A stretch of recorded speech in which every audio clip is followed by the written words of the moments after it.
கமல் ஒரு சர்வாதிகாரி, அதுதான் இந்த வீடியோ காலத்தோட தலைப்பு.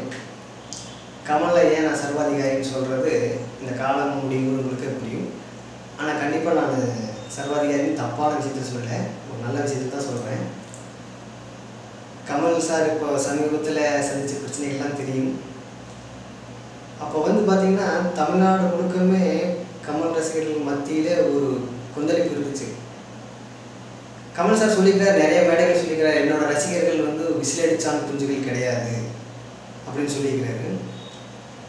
அவங்க தவறான விஷயத்துக்கோ உணர்ச்சி வசப்பட்டு எதையும் செய்ய மாட்டாங்க அப்படிங்கிறத பல மேடைகளில் வலியுறுத்தியிருக்கிறாரு.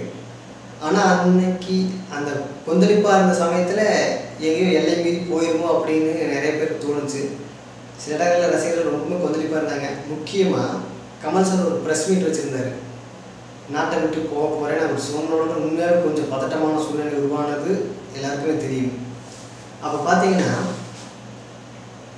கமல் சார் அவர் வீட்டில் மறுபடியும் ரசிகர்களை சந்தித்தார். அவர் ஒரு பால்கடையில் நின்றுட்டுருக்கிறாரு, முதல் மாடியில் நின்றுட்டுருக்கிறாரு, கீழே ஆயிரக்கணக்கான கூட்டம் கூடி நின்றுட்டுருக்குறாங்க.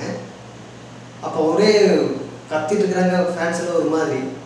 அவர் என்ன பண்ணார், ஒன்றுமே பண்ணல, இப்படியே கையை காமிச்சார். அப்படியே அத்தனை கூட்டம் ஒரு செகண்டில் அப்படியே அமைதியாச்சு.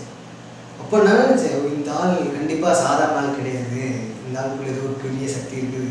ஒரு கொஞ்சம் பெரிய கூட்டத்தை ஒரு விரல் அசைவில் இப்படின்னு காமிச்சாருன்னா அப்படி அடங்குறாங்கன்னா இந்த ஆள் கண்டிப்பாக ஒரு பெரிய ஆள், இந்த ஆள் ஒரு சர்வாதிகாரி, ஒரு பெரிய கூட்டத்தையே தன்னோட விரல் அசைவு முன்னிலையில் வச்சிருக்கிறாரு அப்படின்னு அப்போ தான் தோணுச்சு.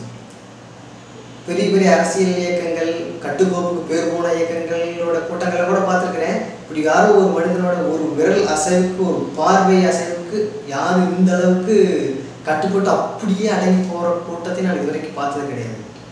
இந்த மாதிரி ஒரு கூட்டம் அவர் நினச்சிருந்தா அந்த கூட்டத்தை அவருக்கு சாதகமாக பயன்படுத்தி இருக்கலாம். ஆனால் அவர் நம்புறது என்னென்னா வீரத்தோட உச்சகட்டம் அகிம்சை, அதுதான் அவர் நம்பிட்டு இருக்கிறாரு, அதையே செயல்படுத்திட்டு இருக்கிறாரு. பாரதி ராஜா ஒரு பத்திரிகை பேட்டியில் சொல்லியிருந்தாரு, கமல் அரசியல் இழுத்துறாதீங்க, அப்புறம் நீங்கள் தாங்க மாட்டீங்க அப்படின்னு சொல்லியிருந்தாரு.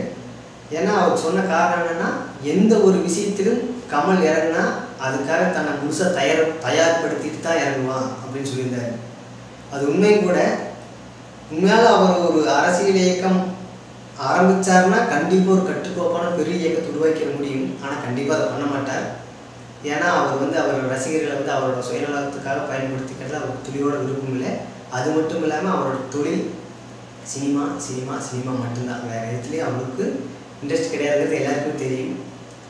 இப்போ புரியுதுங்களா, நான் ஃபஸ்ட்டு அந்த காலத்தோட ஆரம்பத்தில் அவரை ஏன் சர்வாதிகாரின்னு சொன்னிட்டு, நல்ல விஷயந்தான். சர்வாதிகாரின்னா அவர் கொடுங்கோலன்னு சொல்ல வரல, ஒரு விரல் அசைவில் ஒட்டுமொத்த கூட்டத்தையே லட்சக்கணக்கான மக்களை அவர் கட்டுப்படுத்த முடியும் அப்படிங்கிறதுனால சொன்னேன்.